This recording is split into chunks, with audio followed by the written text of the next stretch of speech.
Maybe you need to be quote unquote crazy or quote unquote evil in order to heal.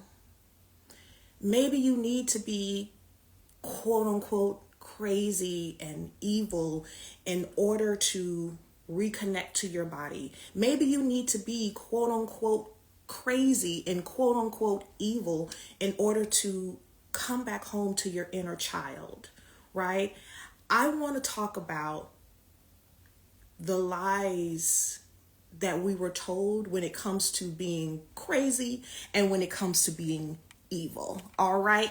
Let me know if you are in the building. Let me know that you can hear me in the chat. If you are an HTS OG, welcome, welcome, welcome. If this is your first time connecting with me, hello, how you doing? Let me know how you're feeling in the chat. And let me just let you know quickly who I am. My name is Pearl Noir, and I am a true burlesque icon, a true burlesque living legend. And today I'm going to be your burlesque Jiminy Cricket, okay? I have a transformative burlesque company called Healing Through Seduction. And this is the place where I teach women and femmes how to reclaim themselves through the art of burlesque and self-romance. So let's break it down today, okay? I've got my old-fashioned notes. Let's talk about being crazy and let's talk about being quote unquote evil. Okay. When it comes to reclaiming your body, I think you have to start with reclaiming your body, reclaiming your inner child before you try to do anything, before you try to pursue your romantic endeavors, before you try to pursue your spiritual alignment, before you try to be an activist, before you try to generate wealth. Okay, before you say, I'm going to have generational wealth, I don't know that you can do that without shifting your connection to being crazy and being evil, right? When we were kids, we understood things like the power of having an imaginary friend. We understood the power of talking to ourselves. And we understood the power of being uninhibited. And somewhere down the line, whether it was through family like me, church like me, someone taught you that you were going to look crazy if you were talking to yourself, if you were talking too highly, right? If you were being too kind to yourself, you're going to look crazy. And somewhere down the line, someone maybe even said, if you don't rely on emotional surrogates to validate you, that is evil. So what I mean by that, an example of that would be I was watching this program, and all of a sudden, one of the pastors at a church was saying that they felt like manifestation, thinking about affirmation, these things are quote unquote evil. And so it got me to thinking about my own childhood and the messages I've received about being crazy or looking crazy or being evil or looking evil. And so for some of you, you are holding yourself back from being the activist that you want to be. You're holding yourself back from starting that business. You're holding yourself back from living out loud and honoring your purpose because you're afraid of looking crazy. Okay, and if you are a feminine being, you might be holding yourself back and you may not have the connection with your body that you want because you're afraid of validating yourself. And you've been taught that when you validate yourself, that is evil. You've been taught that speaking too highly of yourself is evil. You've been taught that putting your hands on your hips is too evil. Your femininity is evil. So when you've been taught that living out loud makes you look crazy, when you've been taught that speaking too highly of yourself makes you evil, it does stop you from living in your purpose. But I have news for you. I'm going to teach you one of my burlesque principles, which is to redefine intimacy. Okay, and I'm old school. I got my notes right here on this paper.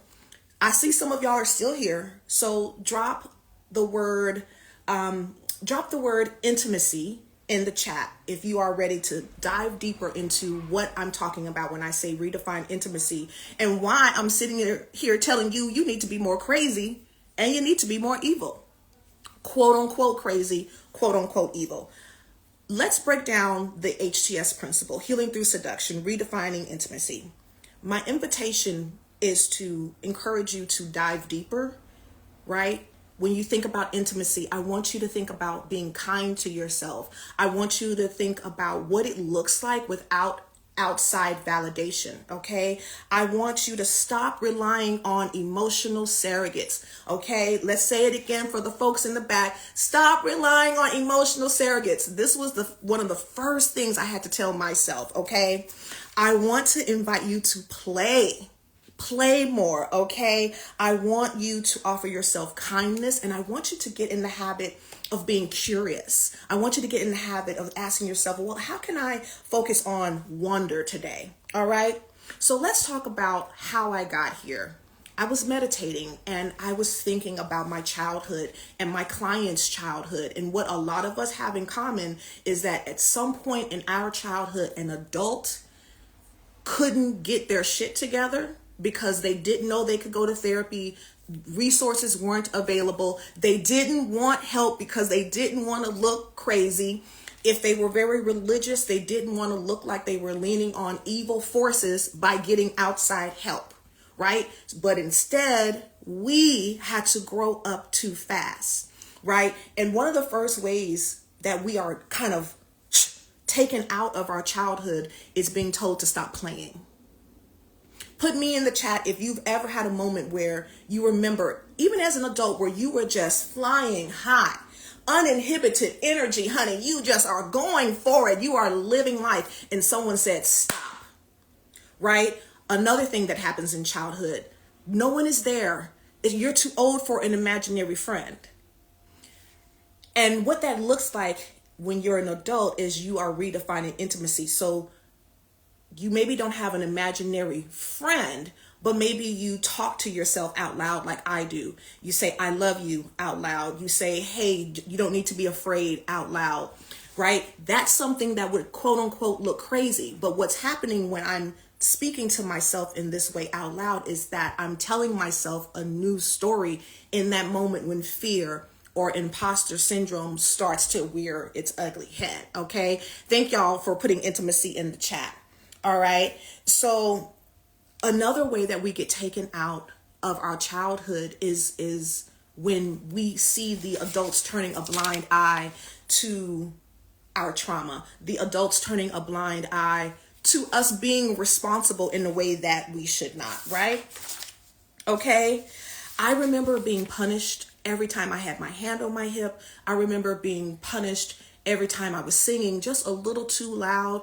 I remember being punished even when I had on a turtleneck, but because by 11, 12, 13, I was already a double D. So I already had the adults in my life constantly sexualizing me and telling me to cover up. And meanwhile, I have on a turtleneck. So I learned very early that my feminine energy was quote unquote evil. And again, if you've had these messages your entire life, of course, you feel disconnected from your body. Of course, you are playing small, right? So one of the ways that this affected me is I became a night owl, but because I was a child, I used that time where I couldn't sleep because I was afraid that I was not going to take my responsibilities as the young mom, the young woman of the family.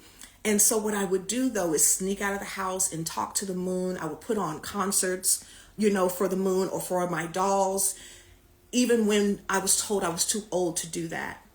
And so one of the ways I've kept that inner child energy with me is through the art of burlesque. When I first started performing in 2003, I only knew to create performances that would heal me, right? And so one of the ways I encourage the women and the femmes in my Healing Through Seduction program is to redefine intimacy by playing, by telling yourself a new story.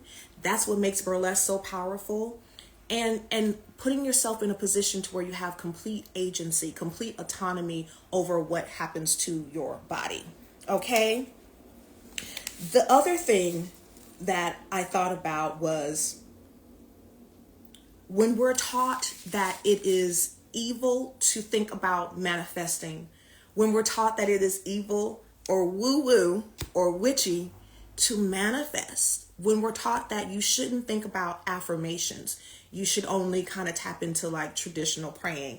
And I say, well, this is where burlesque and self-romance comes in to help you, right? And where I'm asking the question, well, maybe in order to heal, we need to tap into being what is being called crazy and what is being called evil. Affirmations are opportunities for you to speak kindly to yourself. Manifestation is for you to tap back into your inner child energy. The inner child always thought of the best case scenario until the adults taught you otherwise. When we're children, we only think of the best case scenario. We only see the magic in the trees. We see light bugs as fairies, right? We believe in the higher powers. We believe there's something magical on the other side of the rainbow.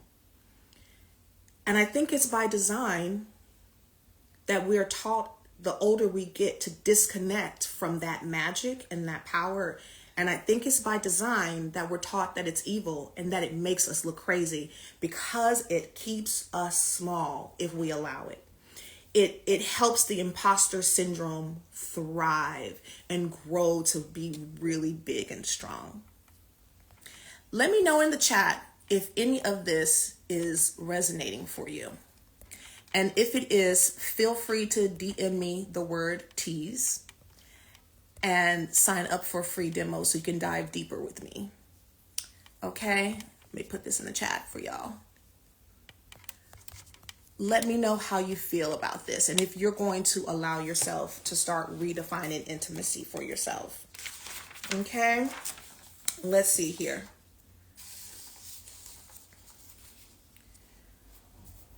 I want to tell you a real quick story about the first time I decided to really connect the dots on how deep burlesque could be used as a tool to heal my connection with my inner child and help me stop relying on emotional surrogates, help me fall in love with my brown skin. So when I first came into burlesque, I was still trying to heal from the fact that I grew up hating the color of my skin. I grew up with self-hatred. I grew up being told I was worthless just because I was the wrong shade of brown. And when I started performing in New Orleans and traveling all over the world, I was paying homage to Josephine Baker. And I decided to pay homage to the infamous banana skirt, which is very controversial depending on who you ask. But I knew there was a connection with the healing from just being bare from almost the get-go when I performed and just dancing with abandon. And I also felt like my ancestors sent me this art form, because it's the only art form where I would have autonomy. It was the only art form where I can heal by telling myself a new story, aka affirmations, aka manifesting. It was the only art form where I was going to be dancing topless, as some of them once were, before it was called evil, before it was called, something that's savage. And I remember dancing my heart out at one of these shows. And I mean, just dancing my heart out. And I was crying on stage. And the entire time I was performing, I just kept saying, I love my beautiful brown skin. I love my beautiful brown skin. I love my beautiful brown skin. With every pull of my hands, with every caress of my skin, with every gaze into someone else's eye, with every point, with every layer that I peeled off freedom for the little girl who was cutting out pictures of biracial girls at a young age, saving up for surgery, thinking, oh, I can wash this color away with plastic surgery at a young age, right? And when I got off stage to go say hello to some of the people who were there to support me, there was one woman, I will never forget her. She was crying and she said, I came here because I saw you and I saw myself. And because I saw myself, I've decided that I'm going to keep on living, right? So you all read between the lines on what I'm trying to say here. I don't want to trigger anyone. But she told me, because of seeing my willingness to love myself, she was willing to live and do the same. Now, of course, I had people saying I'm doing too much, I'm looking crazy. Of course, I had people saying, look at her being evil. But I also had someone saying, because you're living out loud, I'm going to do the same. So then it brings me back to my question of, is it crazy and evil? Or have we been brainwashed to play small? Feel free to let me know your thoughts. Now, this is your burlesque assignment of the day. I want you to redefine intimacy by shifting your connection to looking crazy. Start speaking out loud to yourself. Start looking crazy. Your dreams deserve for you to look crazy as you go after them. You have to put your ego to the side with yourself and be bold enough to look crazy to those you're not meant to touch, but to look liberated and sacred and safe to those who are aligned with your mission. Your assignment is to look quote unquote evil, right? To be witchy by saying affirmations, which are just kind words to yourself without an emotional surrogate. Now, this assignment and my message, it ain't for everybody. So if it's not for you, if you're feeling triggered because of your religious beliefs or how you were brought up, it's okay not to have something be for you. It's okay for some things not to be for you. So I say, you don't have to trigger yourself in this moment. Just release me, block me, so you never have to see me again. But if this is for you, come home to yourself through the art of burlesque. Now, for a lot of people, they teach you how to create a persona. They teach a traditional class, right? And it's about showing your body. But for me, what I've learned is that burlesque is not about showing your body. It's about trusting your body.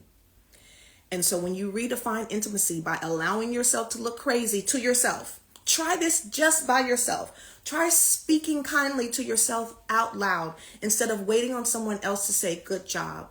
Start telling yourself out loud that you love yourself, that you honor who you are at this moment, that you honor your past mistakes as beautiful lessons to get you to the next part of your journey. Start saying things that feel like manifestations, aka moments where you plan for success. That's what a manifestation is. Plan for success, plan to win, plan to thrive, plan to trust yourself, plan to vibrate higher within yourself, within your mind. Everything must start in the mind, and just allow yourself to be bold enough to trust yourself. Okay, so that is what I have for y'all today. Redefine intimacy. Tap into your inner burlesque queen. Live a burlesque lifestyle by redefining intimacy. And how you're going to do that is start talking to yourself in a better way. Like, start being kinder to yourself. When you see these beautiful burlesque performances, people are inspired by looking at the people in their beautiful, glamorous outfits. They're inspired because it's political. They're inspired because it's sensual. They're inspired because the woman or the non-binary person or the man is on stage just holding space, caressing themselves. And I want you to know you can tap into that too. You don't need a persona. You don't need to create a fake storyline. You can take up space the same way we do when we do burlesque, right in the comfort of your own home, aka your mind. All right, that is what I have for y'all today. Redefine intimacy. If this was inspiring to you, head to the link in my bio or DM me the word tease so that you can get a free demo of my burlesque inspired rituals. Okay, you can sign up for a workbook if you like to do something self-paced. You can sign up for a consultation, or you can attend a live masterclass. All right, and of course we have the tease coming up. Once again, the tease is my online burlesque retreat where you're going to learn my different burlesque rituals. You're going to dive deeper into using this art form to heal your connection with your body. Remember, your connection to your body Honey, if you're disconnected from the body, you're disconnected from your intuition. If you're disconnected from your intuition, you're disconnected from the higher self. You're disconnected from your dreams. You're disconnected from your ancestors. If you're disconnected to your body, you will not trust the good things coming into your life. All right. So redefine intimacy, y'all. And I hope you enjoyed this little lesson, this little pearls of wisdom. And I will catch up